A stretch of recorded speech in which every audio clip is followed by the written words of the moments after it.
Welcome to the Breaking Into Finance podcast.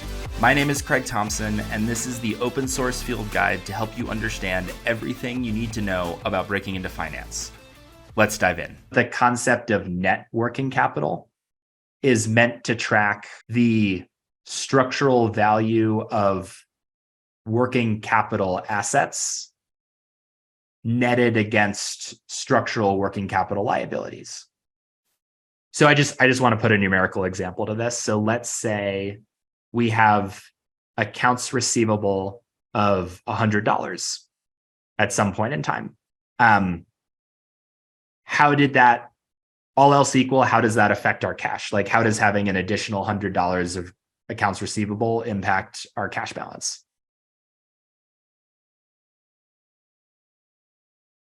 So you are out $100. Yep, exactly. Cash. Exactly. So having all else equal an extra $100 in accounts receivable means that our cash balance is $100 lower. Mm-hmm. Same question for accounts payable. Let's say we have all else equal an extra $100 in accounts payable. How does that impact our cash balance? So you have an extra $100 that eventually will be lost. Yeah, or exactly. be paid. Exactly. But we haven't paid it yet. Correct. So how does that impact our cash balance today? So they'd cancel each other out. It'd be zero. Yeah, exactly. So if you layer on both and just layering it on one at a time. So if all else equal, you have accounts payable that is $100 higher, mm-hmm. your cash balance is $100 higher. Mm-hmm. Because it's money you otherwise would have had to pay, but you've just delayed when you owe it.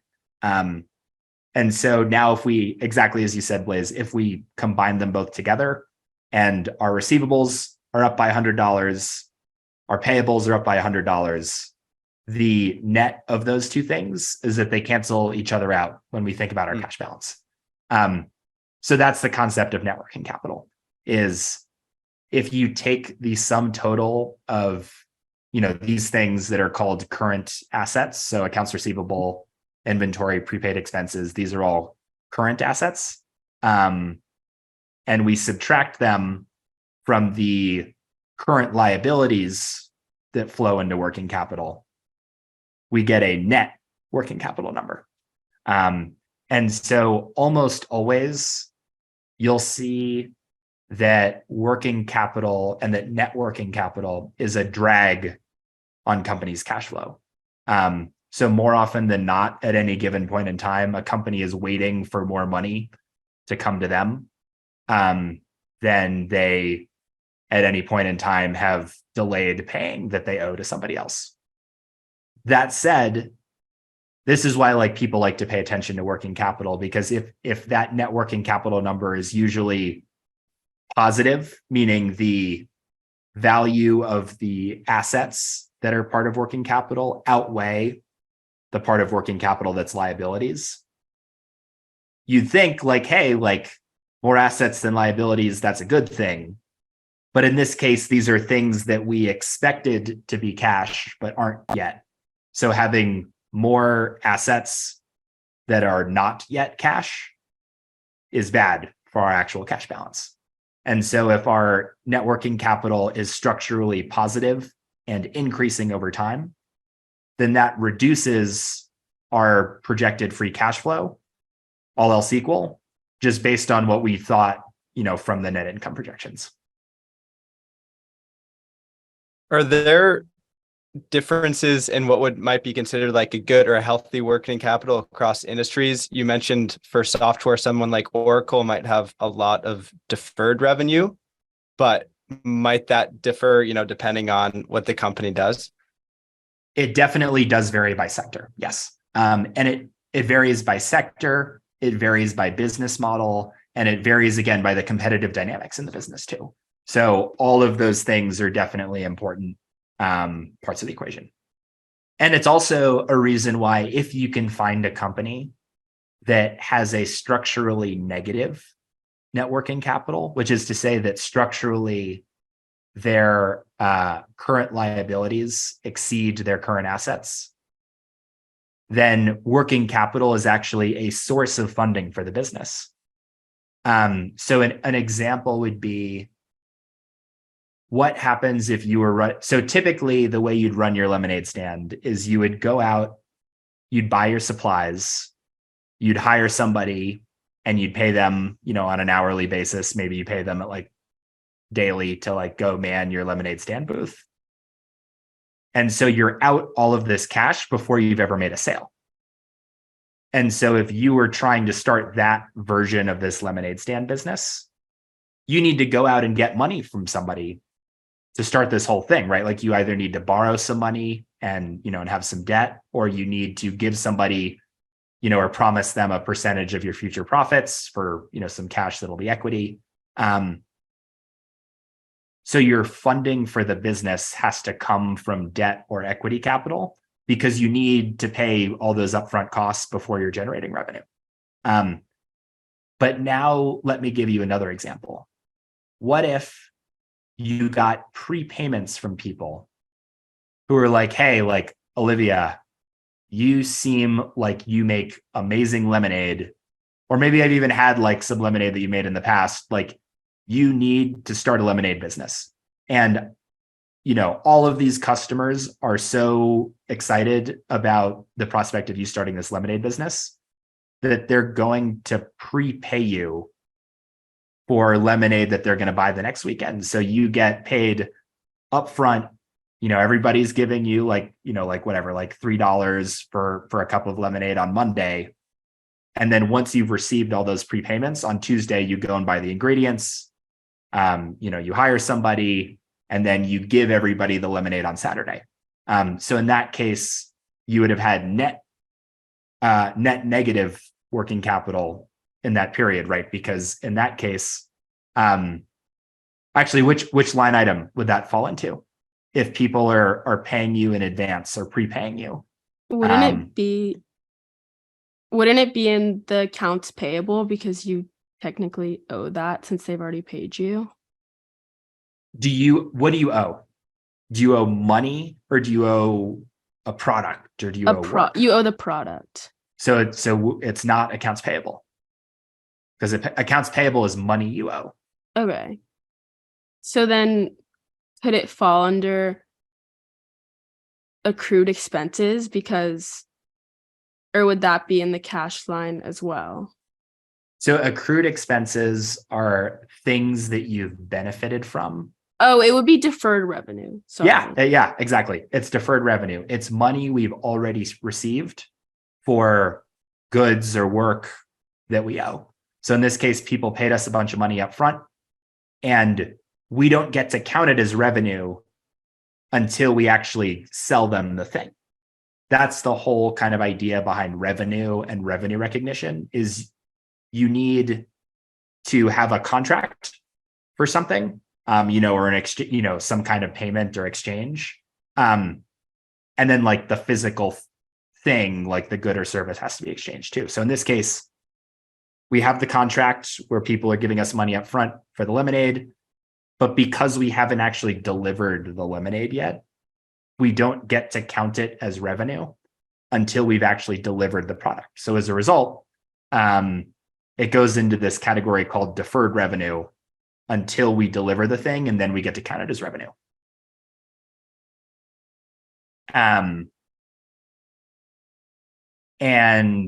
in the kind of typical, and actually, I like that we're categorizing things. So in the case where we aren't getting prepaid for things, like what if we have to go out, we like borrow some money, and we buy all our lemonade ingredients, we set up the lemonade stand, we like hire a person, and we aren't, so we're paying for all the goods up front, and then we're selling lemonade throughout the day, and then at the end of the day, we pay the person who's been manning the lemonade stand. Are there any accounts receivable that we need to track in that example? No. Right. We would only need to track accounts receivable if customers delay when they pay us for the lemonade. So if we gave somebody a cup of lemonade and they'd say, hey, like, I know it's $3. I don't have any money right now, but I'll pay you tomorrow. Then we have a day of accounts receivable where people would owe us the money. What about inventory? Do we have any inventory at any point in this example? Well, when we have, like, I guess at the beginning of the example, when we've made all of the lemonade, but we haven't sold it yet. Exactly. When that count, yeah. Exactly. Any prepaid expenses? When we first pay for all of the, I guess all of the products, but we haven't sold anything yet. So that actually counts as inventory. As soon as we're buying something that is directly going into the thing that we're selling, that counts as inventory. Prepaid expenses, like this is like going to be a lot less common. Like it'll happen, but the dollar number will be like a lot smaller than these other ones. So this would be, maybe like if you're renting a table that you're going to use and you pay upfront for the table, but you haven't actually like used the table as part of like selling the stuff yet or something like that. Because the table isn't really part of inventory. That would be an example of how we track something like that. Any accounts payable? No.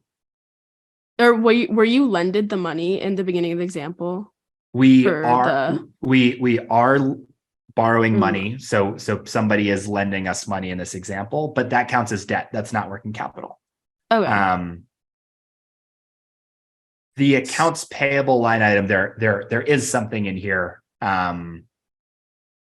Would it be the money that you owe to, I guess, the people who are working the lemonade stand? Exactly. It's to the worker for basically intraday.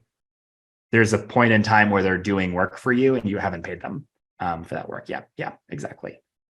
And by the way, like, I could see how you might argue that accrued expenses, like that maybe that could be an accrued expense because it's kind of a similar thing to accounts payable.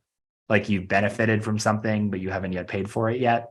In my head, I tend to think of accounts payable as a category of things that are core to performing day-to-day business activities.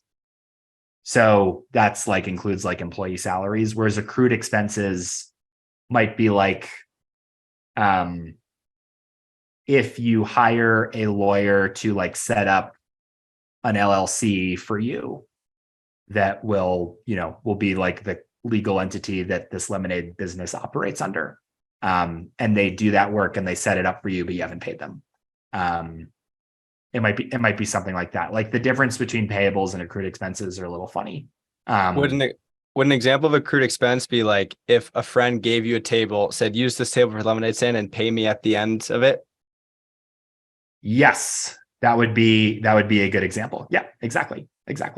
But in the vast majority of cases, you're looking at accounts receivable, accounts payable. Every business has both of those.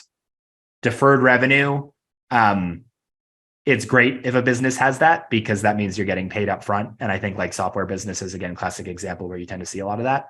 And then inventory is bad, by the way, right? Like if you are a business that structurally holds a lot of things in inventory, then that means you've spent a lot of money on all of these things that always take you a long period of time to sell.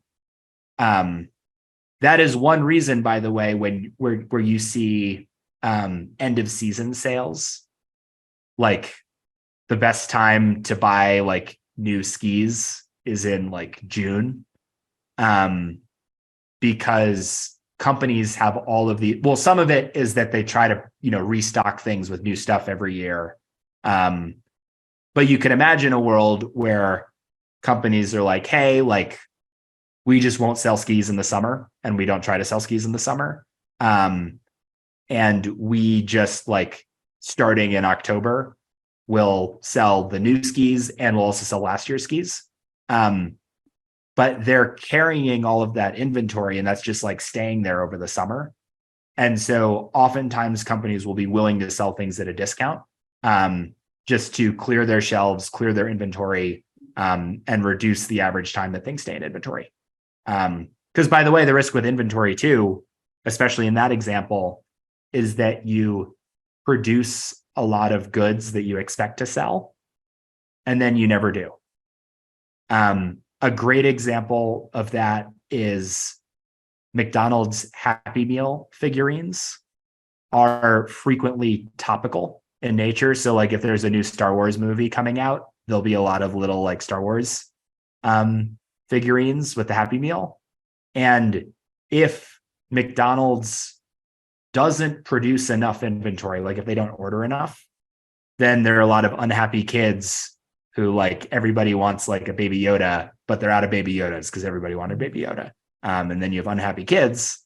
On the other hand, if you order too many Baby Yodas, they're going to get thrown out, and you will have spent all that money on inventory that'll never get used, and you just have to write off and eat that cost. The Bud Light, how Bud Light has been under fire for their commercial, and now whenever you go into a supermarket or whatnot, they have like a $15 rebate whenever you buy our product. It seems like they're just desperately trying to get it off the shelf. Two interesting points on this. One, yes, that's exactly right. And by the way, that inventory is not Anheuser-Busch's problem, or like, I guess it's AB InBev is the parent company now. It's not AB InBev's problem because they already sold the beer to the stores. And these stores are trying to get this Bud Light off their shelves so that they can restock those shelves with a different item that will sell. So this is also starting to blend inventory with strategy a little bit, because as a supermarket, you ideally want to sell items that turn over quickly so that people are taking things off the shelves, you're restocking it, and people are buying those things. And you also want to maximize how much you sell, or I guess how much you make on each thing. Consumer goods, it's like a fascinating category, and there's like a ton of complicated stuff, which is like the next part of this is it sort of is AB InBev's problem if the supermarkets aren't selling enough Bud Light, because they're going to get really mad at InBev and say, I don't know if I want to keep buying your stuff if it's stuck on my shelves. And so that might hurt InBev's sales of like regular Budweiser. I think like Goose Island IPAs is also an InBev product. I think they own Goose Island. And so you might see a world where if Coors Light starts selling a lot more than Bud Light, or Modelo, I think I just read is now the #1 beer in the US by sales. And I think Modelo is a brand that is part of Constellation Brands. I think that's the parent company that owns Modelo. But assuming that's true, now there's all of these like supplier dynamics where Constellation is like, great, you want more Modelo? Well, if I'm going to sell you more Modelo at like the same price, then you know what? Like, I'd love if you could reserve some extra space on your shelves for Corona. Because I want you to start, selling Coronas too.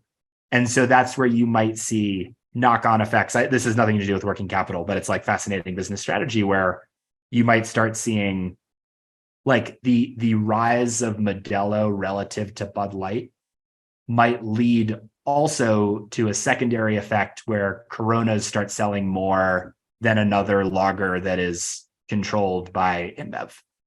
So I think it's very topical for this pod. Like, once we get through a lot of these technicals, there's all sorts of like fascinating like finance and like business strategy stuff that we're going to spend more time talking about. Part 2 on inventory that I think is really fascinating is, do you notice structural changes in prices in beer often? Like, for example, the question is like, how big of a problem is it that Bud Light might now be sitting on a grocery market shelves for on average for a week instead of on average for 4 days? Like, does that materially impact the product when somebody buys it? Like, do you check expiration dates if and when you buy it? Rarely. What about something like flowers? What if what if, tulips had a PR nightmare? Like maybe there is a new report that talks about how environmentally unsustainable tulips are relative to roses. And all of a sudden now, like, a lot fewer people want to buy tulips. Is it bad if like fresh flowers are sitting on the shelves for an extra 3 days? Absolutely. Yeah. And so that's where shelf life and inventory, or, we were talking about the McDonald's example, shelf life of pop culture relevance is definitely a strategy problem that people worry about when they think about inventory planning. So that is to say, I think in the Bud Light example, you won't see people throwing out you won't see stores throwing out cases of Bud Light because of this change in demand.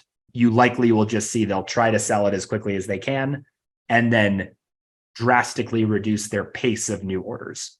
It's also, by the way, why you see prices of roses rise a lot around Valentine's Day or Mother's Day, whereas prices of beer don't really change around like the Super Bowl or like 4th of July or like major holidays. Because if the week before 4th of July, every supermarket doubled the price of beer, what would people do? Well, 2 weeks before 4th of July, they'd stock up on beer. Whereas with flowers, you kind of need it in the moment and they age. And so, yeah, lots of fun strategy implications of all of this stuff. And working capital is no exception. That does it for today's episode. Thank you so much for listening. And remember to check out our website, breakingintofinancepodcast.com, where you can submit questions, join our Substack to stay up to date on new content releases, and much, much more. We'll see you next time.